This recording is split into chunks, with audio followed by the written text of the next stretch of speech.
Hello everyone, let's discuss atoms and nuclei. जो हमने last topic जहाँ पे छोड़ा था, हमने कुछ एग्जांपल्स डिस्कस करी थी। आज के लेक्चर में हम इसके आगे वाली एग्जांपल्स डिस्कस करेंगे और उसके बाद जो हमारा लास्ट टॉपिक है उसको करके चैप्टर वाइंड अप करेंगे। स्टार्ट करते हैं हमारा चैप्टर, टाइम ना वेस्ट करते हुए। सबसे पहले देखो, हमने मोर एग्जाम्पल में सबसे पहली एग्जाम्पल आई है एल्यूमिनियम ऑक्साइड। हमने किसका फॉर्मूला बनाना है? एल्यूमिनियम ऑक्साइड का। आपको पता है एल्यूमिनियम ऑक्साइड में एक क्या चाहिए? एल्यूमिनियम चाहिए, और दूसरा आपको क्या चाहिए? ऑक्सीजन चाहिए। दूसरा क्या चाहिए? ऑक्सीजन चाहिए। तो सबसे पहले तो सिंबल्स लिखने होते हैं, तो हमने सबसे पहला सिंबल लिख लिया Al, और ऑक्सीजन के लिए क्या लिख लिया? O।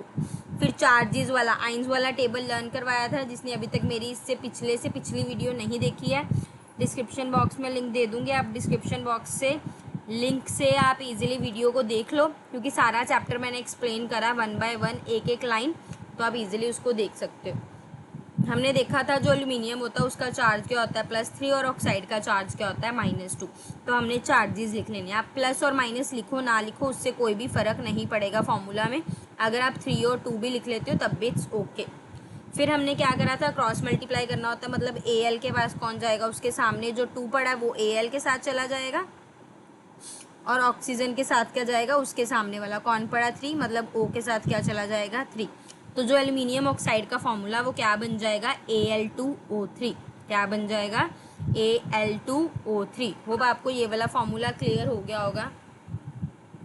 नेक्स्ट आ जाओ। नेक्स्ट है कैल्शियम ऑक्साइड। नेक्स्ट क्या है? Calcium oxide. कैल्शियम ऑक्साइड में क्या आएगा? सबसे पहले आपने कैल्शियम के लिए Ca सिंबल लिख लिया, ऑक्साइड के लिए आपका सिंबल क्या आ गया? O। ये चार्जेस वाले आयंस वाला टेबल में से हमने कैल्शियम का चार्ज +2 लिख लिया, ऑक्सीजन का चार्ज -2 लिख लिया। अब हमारे पास देखो हमने क्या करना होता है? Cross multiply. कैल्शियम के पास ये 2 जाएगा, ऑक्सीजन के पास ये वाला 2 चला जाएगा।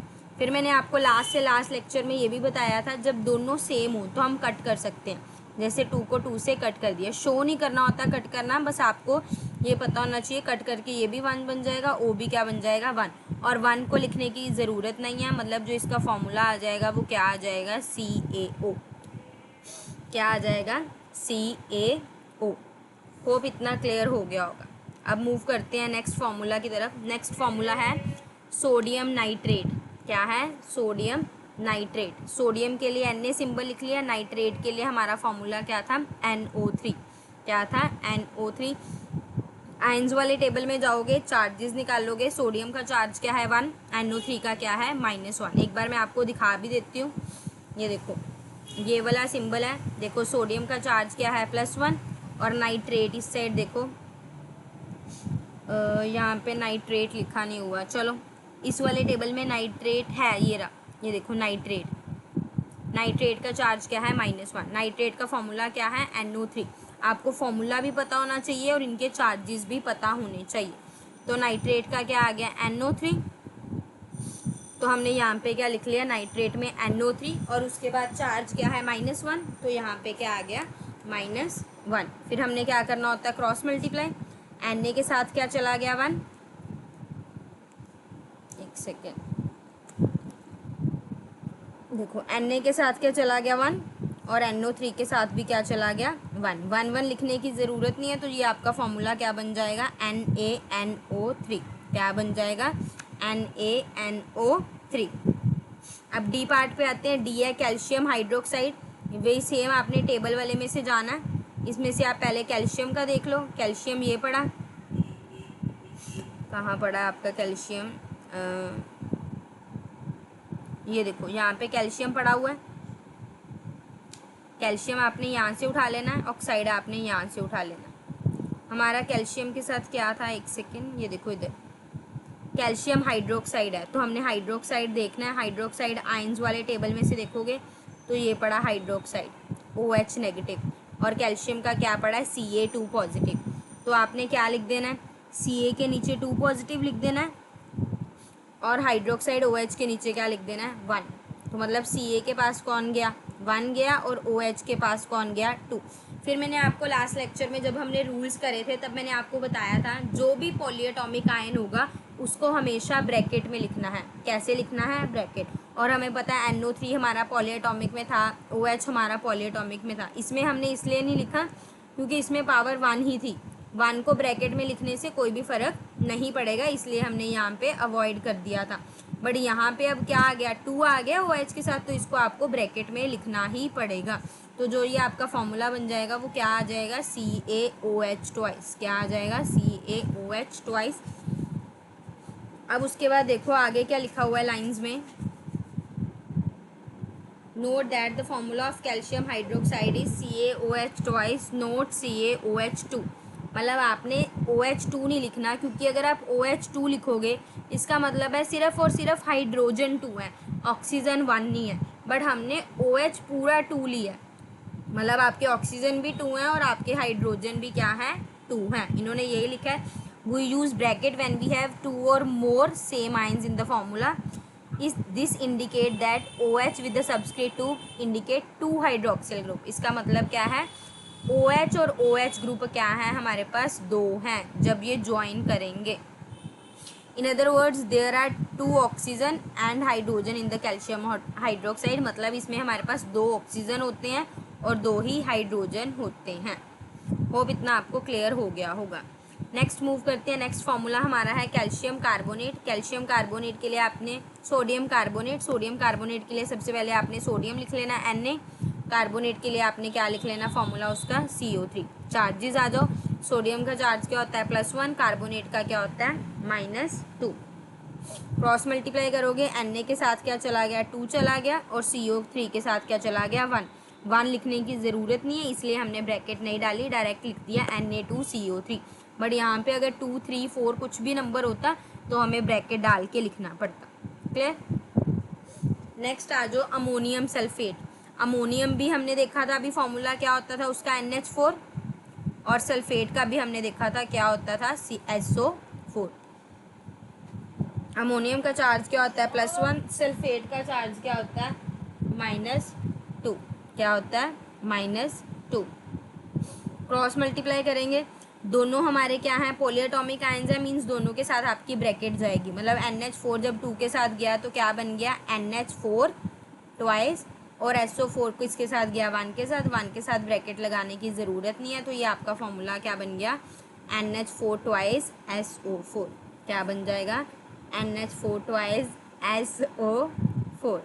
होप आपको इतना क्लियर हो गया होगा।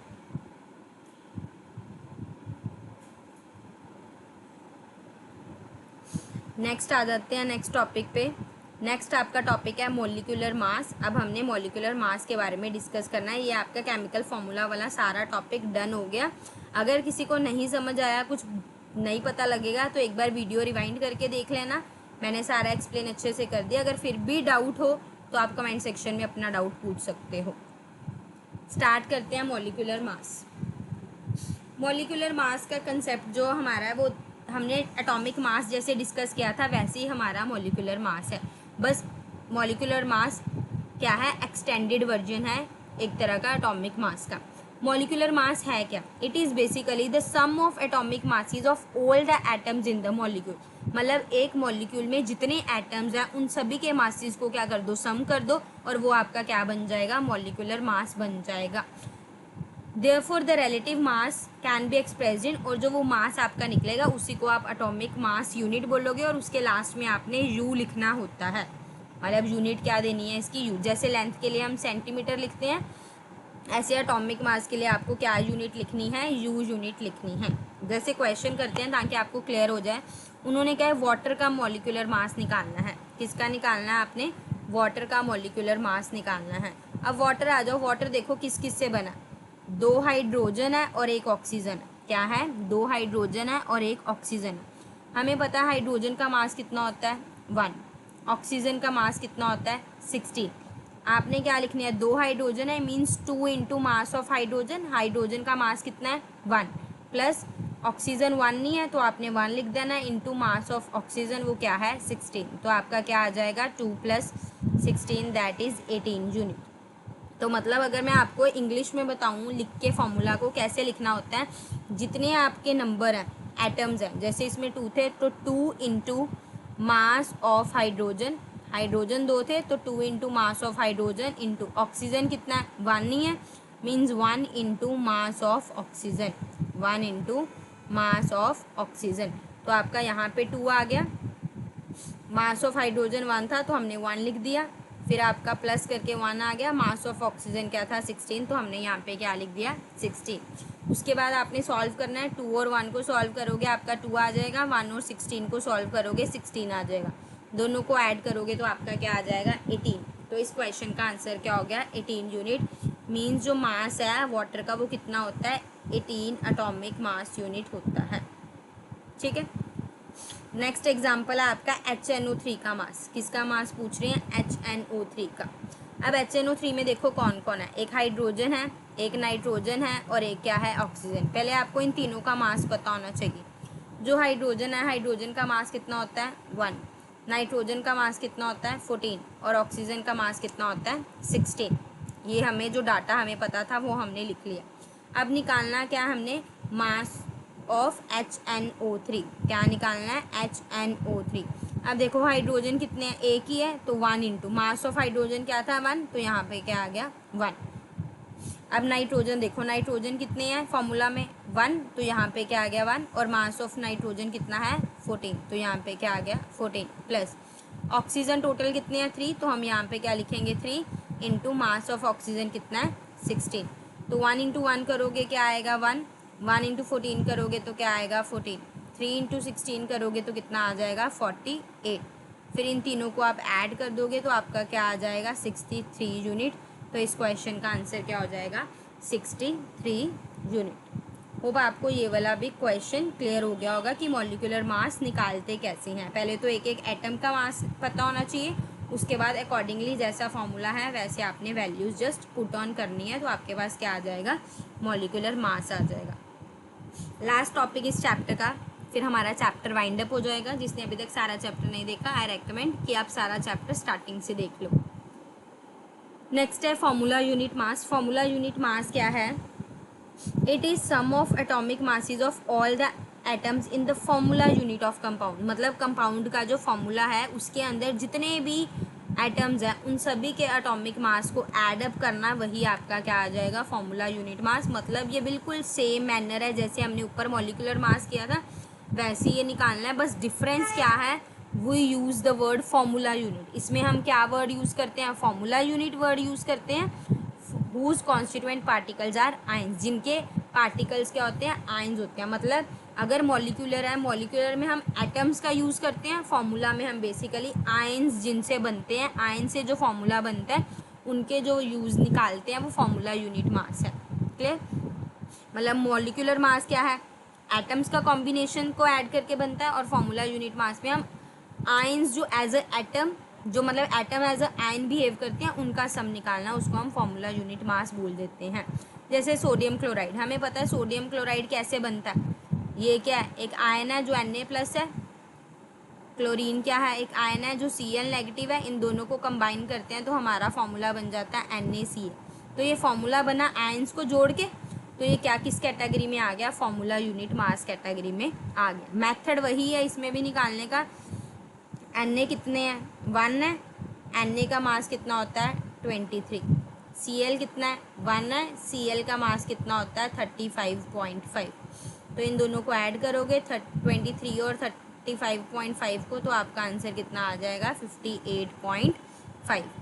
नेक्स्ट क्वेश्चन है आपका CaCl2। CaCl2 का निकालना है। Ca में देखो एक कैल्शियम है, कैल्शियम का मास होता है 40, तो ये क्या आ जाएगा 1 इंटू 40 प्लस क्लोरीन कितने हैं 2 हैं, और क्लोरीन का मास अभी हमने देखा है कितना होता है 35.5। अब इसको सॉल्व करोगे ये 40 आ जाएगा, इसको सॉल्व करोगे 71। जब दोनों को ऐड करोगे क्या आ जाएगा 11U। इसके भी लास्ट में हमने क्या लिखना होता है यूनिट। और हमारा इसके साथ चैप्टर वाइंड अप हो गया। अब पूरे चैप्टर में हमने जो पढ़ा एक बार इसकी समरी रिकॉल कर लेते हैं। समरी में what we have learned till now. सबसे पहले आ जाओ काइंड ऑफ ग्लोसरी देख लो, समरी ले लो। During a chemical reaction sum of masses of reactant and products remain unchange. कि हमने देखा था केमिकल रिएक्शंस में, मतलब हमारे 2 लॉज हमने पढ़े थे केमिकल कॉम्बिनेशन में। सबसे पहला था law of conservation of mass. वो क्या कहता है, मासेस चाहे वो रिएक्टेंट की हो चाहे वो प्रोडक्ट की हो, मासेस क्या रहते हैं हमेशा अनचेंज रहते हैं। इसी को हम क्या बोलते हैं, law of conservation of mass. यहीं से डेफिनेशन लर्न कर लेना। नेक्स्ट है लॉ ऑफ डेफिनेट प्रोपोर्शन। वो हमने क्या करा था, जो एलिमेंट्स है that are always present in the definite proportion by mass. तो ये आपका सेकेंड लॉ हो गया, इसको यहीं से बेशक डेफिनेशन लर्न कर लेना, ठीक है। फिर हमने एटम्स के बारे में पढ़ा था। एटम क्या थे, स्मॉलेस्ट पार्टिकल है एलिमेंट के, जिसको that can not exist independently, जो इंडिपेंडेंटली एग्जिस्ट नहीं करते, and remain all the chemical properties, और जिनके अंदर सारी की सारी केमिकल प्रॉपर्टी क्या होती है, सेम होती है। फिर हमने मॉलिक्यूल पढ़े थे। मॉलिक्यूल क्या थे, स्मॉलेस्ट पार्टिकल एलिमेंट के और कंपाउंड के, जो कैपेबल रखते हैं इंडिपेंडेंट एग्जिस्टेंस की अंडर नॉर्मल कंडीशंस। उसके बाद हमने केमिकल फार्मूला पढ़ा था। केमिकल फार्मूला क्या है, that shows it's constituents elements and the number of atoms of each combining element, मतलब एटम्स को कंबाइन करके एक फार्मूला बना लेना, दैट इज केमिकल फार्मूला। जो क्लस्टर ऑफ एटम्स जब आयन की तरह एक्ट करते हैं तो हम उनको क्या देखते थे, पॉलीएटॉमिक आयन, और इनके ऊपर क्या होता है, फिक्स चार्ज होता है। फिर केमिकल फार्मूला हम कैसे डिटरमाइन कर सकते थे, by the valency of each element. Valency से हम केमिकल फार्मूला डिटरमाइन कर लेते हैं। फिर इन आयनिक कंपाउंड जो चार्ज है वो किससे, चार्ज से भी हम केमिकल फार्मूला इजीली कैलकुलेट कर सकते थे। हमने कुछ एग्जांपल्स उसकी भी देखी थी। तो आई होप आपको इतना क्लियर हो गया होगा।